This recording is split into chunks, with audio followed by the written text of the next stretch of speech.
పుల్లారావు గారు మనతో పాటు జాయిన్ అవుతున్నారు. డాక్టర్ పెంటిపాటి పుల్లారావు గారు, సో నమస్కారం. ట్రంప్ ఈ విధంగా నిరాశ ఎదురైంది. వైట్ హౌస్ స్టేట్మెంట్స్ కూడా మీరు చూసే ఉంటారు. దీన్ని స్టేట్మెంట్ ఈ అవార్డు ప్రకటన తర్వాత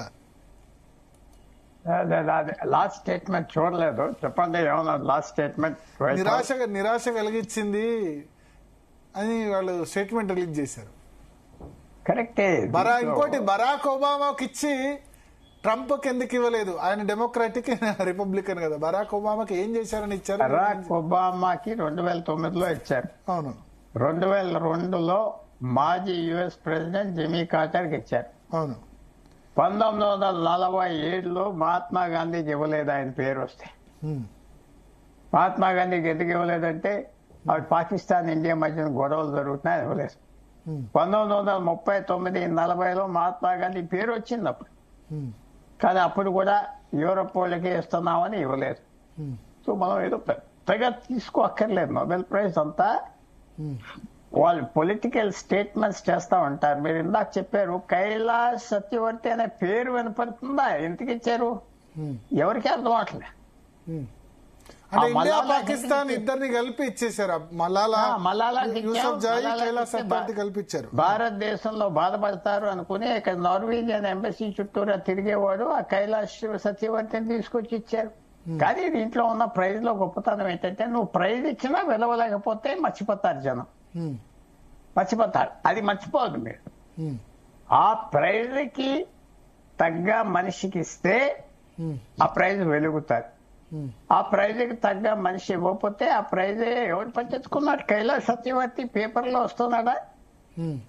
రావట్లేదే, అయిపోయింది. అది ఒక పొలిటికల్ గా ఇస్తా ఉంటారు. మీరు చిన్న విషయం, నోబెల్ ప్రైజెస్ స్వీడన్ కి సంబంధించిన నోబెల్ గన్ పౌడర్ అమ్మి పెద్ద ఫార్చ్యూన్ వచ్చి ప్రైజెస్ పెట్టాయి.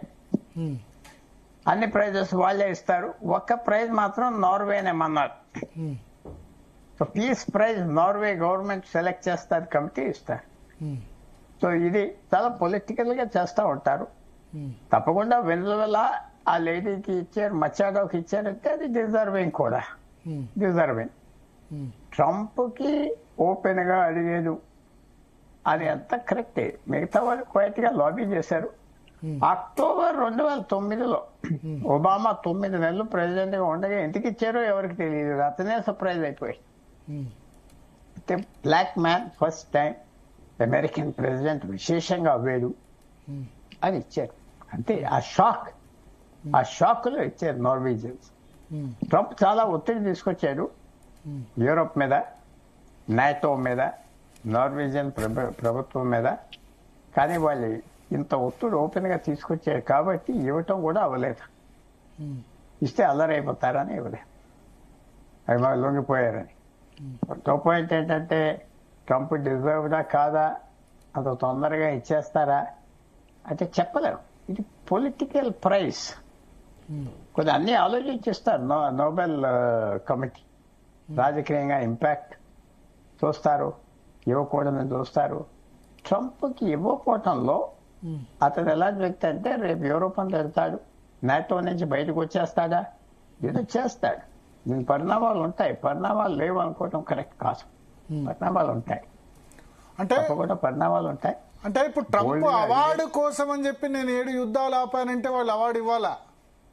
ఆ యుద్ధాలు ఆపినట్టు నిజంగా ఇప్పుడు ఆయన యుద్ధాలు ఆపారు, దాడులు కూడా చేశారు. ఇరాన్ మీద అటాక్ చేసింది యుఎస్.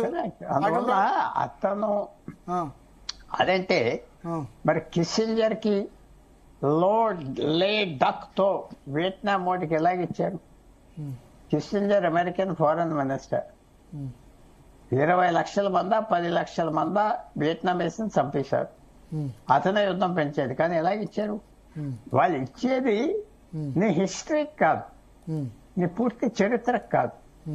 ఇవ్వకూడదంటే నీ పూర్తి చరిత్ర తీసుకుంటారు. ఇవ్వకూడదంటే ఆ రోజు మహాత్మా గాంధీకి 47లో ఎందుకు ఇవ్వలేదు? పాకిస్తాన్ ఇండియాకు మధ్య గొడవలు జరిగినాయి, మహాత్మా గాంధీకి ఇస్తే ఎలాగానే ఇవ్వలేదు. సో ఇవ్వాలంటే ఎన్నో కారణాలు. ఎలిజిబుల్ అంటారా మీరు?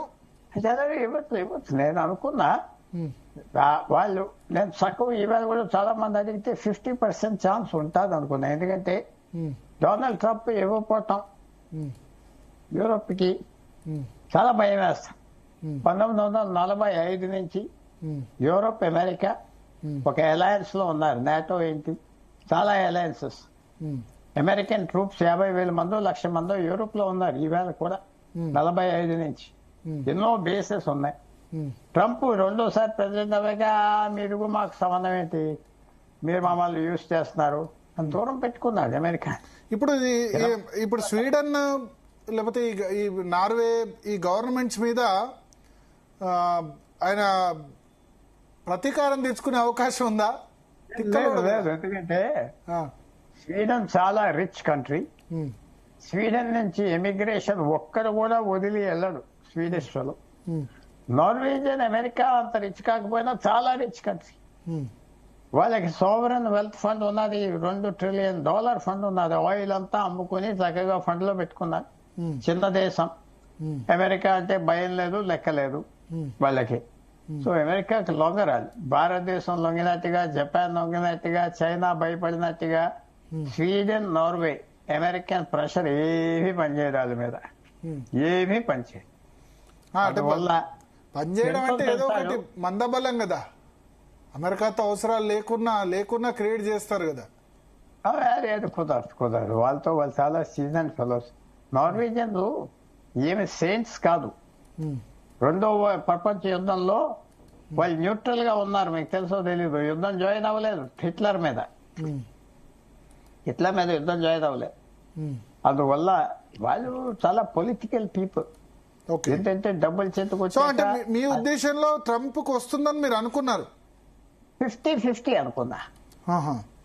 ఎందుకంటే భయపడుతున్నారు అతను అంటే. అందరు భయపడుతున్నారు. ఏం డ్యామేజ్ చేస్తాడు, నాటో నుంచి బయటకు వచ్చేస్తున్నాం అంటే ఇంక అయిపోయింది వాళ్ళ పని, కొలాప్స్.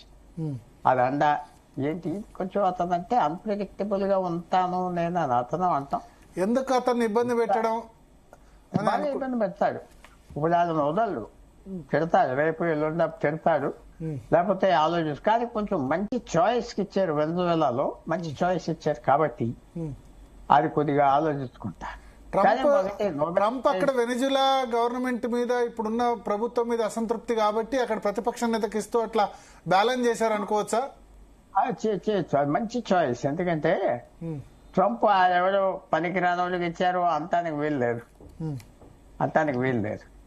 లేకపోతే అనేది పనికిరాని వాళ్ళకి ఇచ్చారు, ఊరు పేరు. అంటే నోబెల్ బహుమతికి ఒక ఏమంటారు ఆ గౌరవం ఉంది కదా మీరు అన్నట్టు. ఓకే, 2-3 ఛాయిసెస్ మహాత్మా గాంధీకి రాలేదు, ఇవన్నీ ఓకే, గానీ ఆ డిగ్నిటీ అయితే ఉంది కదా. డిగ్నిటీ ఉన్నది. వాళ్ళు ఇవ్వటంలో మంచి ఇంపాక్ట్ వస్తుంది. ఎక్కడెక్కడ ఇచ్చారో అది ఉపయోగపడుతుంది, అన్నీ ఉన్నాయి. మనం తగ్గించి చెప్పట్లేదు. కానీ నేను అనేది ఏంటంటే ట్రంప్ హెన్రీ కిస్సింజర్ కంటే ఏం తక్కువ. హెన్రీ కిస్సింజర్ కంటే అమెరికన్ ఫారెన్ మినిస్టర్ లక్షల మంది. ఒబామా కూడా అప్పుడు 2009 లో ఇచ్చినప్పుడు చాలా సర్ప్రైజ్ అతనే సర్ప్రైజ్ అయిపోయాడు. నాకు ఎందుకు ఇచ్చారు అనుకున్నాడట. నేనేం చేశాను అంటే వాళ్ళు ఎవరు చెప్పలేకపోయాడు. అంటే వాళ్ళు ఏమనుకున్నారంటే నోబెల్ కమిటీ ఒక నల్లవాడు అమెరికా ప్రెసిడెంట్ అవ్వేడు, ఇదే పెద్ద విషయం అని వాడికి ఇచ్చేసారు అంతే. సో మనం టూ మచ్ గా ఆలోచించక్కర్లేదు. ఇందాక మీకు విషయం చెప్పా, మలాలా యూసుఫ్ జాయ్ 2012లో ఇచ్చారు. 14 సంవత్సరాల బాలిక, అప్పుడు 14 సంవత్సరాల బాలిక, 17 సంవత్సరాలు. ఆమె శుభ్రంగా నోబెల్ ప్రైజ్ తీసుకుని ఇంగ్లాండ్ లో కూర్చుని పెళ్లి చేసుకుని ఎన్జిఓలు పెట్టుకుని తినేసి తిరుగుతుంది. మొన్న పాకిస్తాన్ ని విశేషంగా సపోర్ట్ చేసి భారతదేశం తిట్టింది. పీస్ యాక్టివిస్ట్ అయితే ఒకళ్ళు తిట్టావా? టెర్రరిజం కండెమ్ చేయలేదే, ఒక్కసారి కండెమ్ చేయలేదే. అందుకనే నేను అంటున్నాను పెద్ద నోబెల్ ప్రైజ్, దానివల్ల మనం ఆనందపడక్కర్లేదు. ఎస్, మీడియా అంతా చాలా గొప్ప ప్రయోజనం చేశారు కాబట్టి అందరు చూస్తారు. అలాగే కైలాష్ సత్యవర్తి గురించి అడుగుతున్నారు, అతనికి ఇచ్చారు. నాకేం ఏడుపు కాదు, అసలు ఏంటి పేరు లేనోడికి ఇచ్చారు. నార్వేజియన్ ఎంబసీ ఒక ఎన్జిఓ ఉన్నది, వాడికి ఎవరిలో ఏమంటే వాడే కనపడుతున్నారు. నేను అనుకుంటున్నా కరెక్టో కాదో, వాళ్ళు కూడా సాయం చేస్తా వచ్చారు వాడికి, వాడి ఎన్జిఓకి, అది ఇచ్చేశారు. ఎక్కడ వెళ్ళి నేను అంటే నోబెల్ చైల్డ్ లేబర్ గురించి ఫైట్ చేశారు కదా ఆయన, చైల్డ్ లేబర్ ఏం ఫైట్ చేశాడు? స్టేట్మెంట్స్ ఇస్తే ఫైట్ చేశాడా? ఏంటి ఫైట్ చేశాడు? ఏం ఫైట్ చేశాడు? ఎంతో మంది భారతదేశంలో పెద్దవాళ్ళు అలా ఫైట్ చేసిన వాళ్ళు ఉన్నారు. ఒక సెక్షన్ వాళ్ళకి ఆ మ్యాగసైన్స్ అవార్డు ఇస్తారు, ఒకరికొకరు రికమెండ్ చేసుకొని తెచ్చుకుంటారు. అది కూడా ఇది సడన్ గా ఇచ్చారు కైలాష్ సత్యవర్తి. అది డిజర్వింగ్ కాదు అని పబ్లిక్ వ్యూలో ఉన్నారు కాబట్టి ఎవరు గుర్తించారు, ఎవరు పట్టించుకున్నారు? ఓకే. మహాత్మా గాంధీకి ఇచ్చినా ఇవ్వకపోయినా లెక్కలేదు. అది తర్వాత నోబెల్ ప్రైజ్ అన్నారు. ఓకే. మేము తీరని పొరపాటు చేశాం 1947లో అన్నారు. ఆయనకి ఇచ్చేవలసింది తీరని పొరపాటు చేసామన్నారు. ఓకే. మహాత్మా గాంధీకి ఇవ్వకపోయినా లెక్కలేదు, ఇస్తే నోబెల్ ప్రైజ్ సైజ్ పెరుగుతుంది. ఓకే. అలాగే మనం ట్రంప్కి ఎందుకు ఇవ్వకూడదు? నేను యుద్ధాలు ఆప్ చేసాడు అంటున్నాడు, కొంతవరకు కరెక్టే కదా. సెల్ఫిష్ మోటివ్ తో ఆఫ్ చేశాడు, యుద్ధం కూడా చేశాడు 2 దేశాలతో. చేశాడు. ఇరాన్ అది ఇజ్రాయెల్ కూడా- యుద్ధంలో తను స్వయంగా జాయిన్ అయ్యాడు. అది కూడా వెనిజులా మీద మొన్న అటాక్ చేశాడు. బాంబు చేశాను అన్నాడు. ఎందుకు బాంబు చేశాడు అన్నాడు? వాళ్ళు యుద్ధాలు స్టార్ట్ చేయడానికి బాంబులు పెట్టుకుంటున్నారు, బాంబు చేసి పీస్ తీసుకొచ్చాను అన్నాడు. మరి అలాంటి అది కరెక్టే. యుద్ధం చేయడం కూడా పీస్ కోసమే.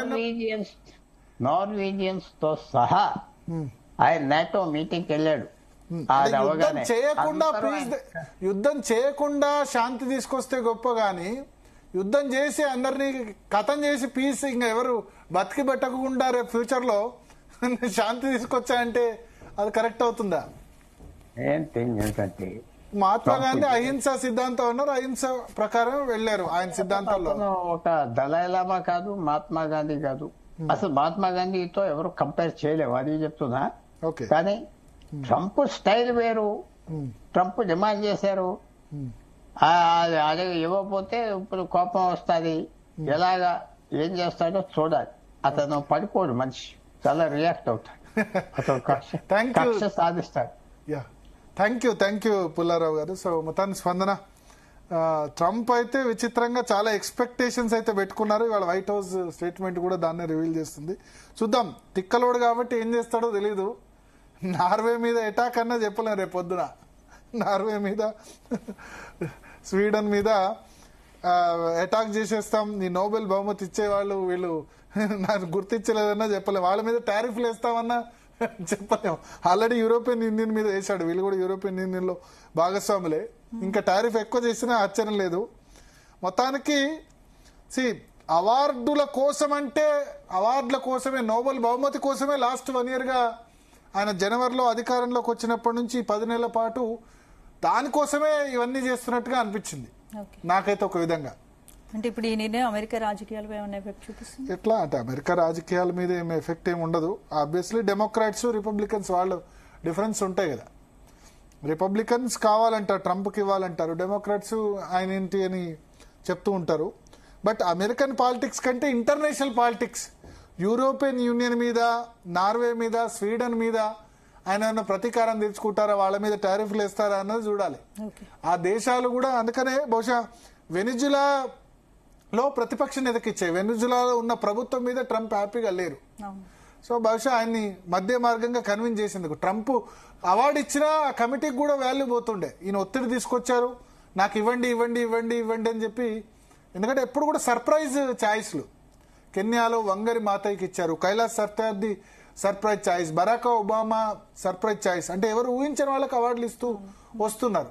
సో అందరూ ఆయన నాకు అవార్డు కావాలి కావాలి కావాలన్న ఆయనకు అవార్డు ఇస్తే ఇంకా ఏముంటదన్న ఉద్దేశంతో వాళ్ళు బహుశా కన్సిడర్ చేసినట్లేరు. చూద్దాం ఏం జరుగుతుందో. Right, thank you Bharat. ఇది వాళ్ళ